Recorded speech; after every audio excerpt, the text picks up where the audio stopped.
Welcome to Slidework. Today, we're chatting about slidework in your lane. So downhill skateboarding is inherently risky. We're skating in the streets. There's cars, sand, unknown, unpredictable variables. So we always want to be able to keep it safe in our lane. The only person who's keeping us alive out there is us. So you've got to know a few things that will help us skate safe, especially on open road. Here's what we're going to need to know. How far we're going to slide with the speed we go. How many slides it'll take to get to the corner, and where to initiate our slide and what direction to aim our slide so that we can make it through. But first, we're going to work on the basics in a safe space. Now, not everybody has a path to skate, but if you do, you know how good it is as a training ground. They're thin, have somewhat safe edges to crash into, and are usually not very covered with pedestrians, bikes, or especially cars. Now, another reason that skating paths is really good to practice is because there's very little room for error. It really focuses you to practice aiming, your trajectory, the length of your slide, and how to hook up on a moment's notice. Alright, so now that we got that out of the way, how do we do so? How do we practice? What are the techniques to make it easy? When you are downhill skateboarding, you want to stay in your lane. There are a few things to keep in mind. Assume there's always a car coming uphill. Take a look at these red X's. These essentially mean that this is a non-accessible part of the road where there is most likely a car. It's best practice to just start skating open roads with the idea that the uphill lane is off limits. It might as well not even be part of the road. If you're skating around friends or other people and they're pushing you into the other lane, just back off, slow down, give each other space. So our goal is to stay in our lane where the red X's aren't.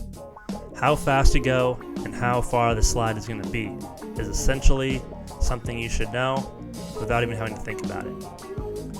Now take a look at this green bar.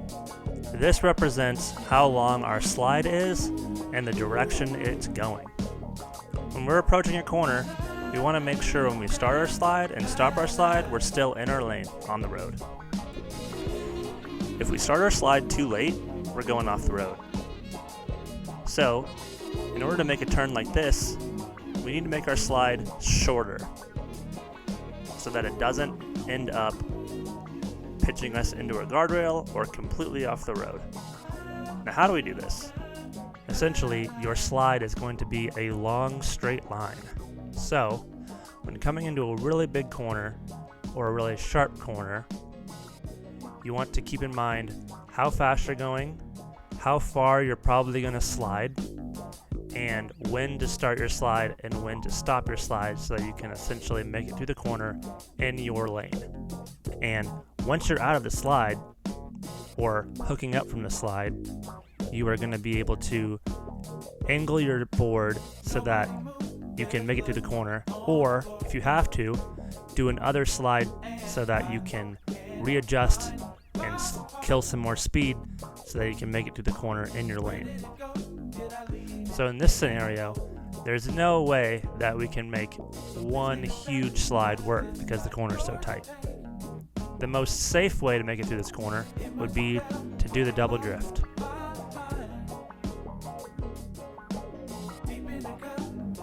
So let's make our first slide shorter, but we'll want to do it so that it hits the brakes much harder.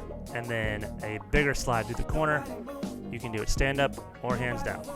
By utilizing the double drift, where you slide to kill speed and then slide to get through the corner again after that, is going to really come in handy for staying in your lane. You essentially want to be going slow enough that when you approach the corner, you can completely control yourself and the board. 2 slides are better than 1 sometimes.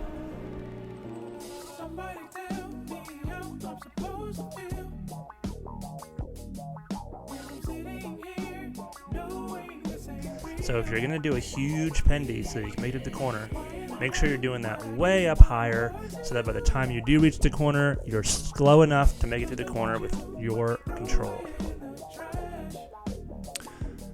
So essentially the rule of the day is go through the corner going as fast as you can while still keeping it in control and not having to bail or slide off the road.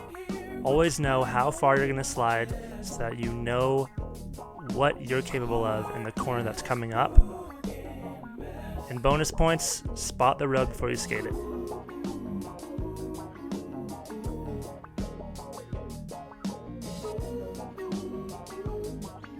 Another way to do this, which is a little bit more advanced and lots of fun, is to do the reverse entry slide, where you do one slide the wrong way.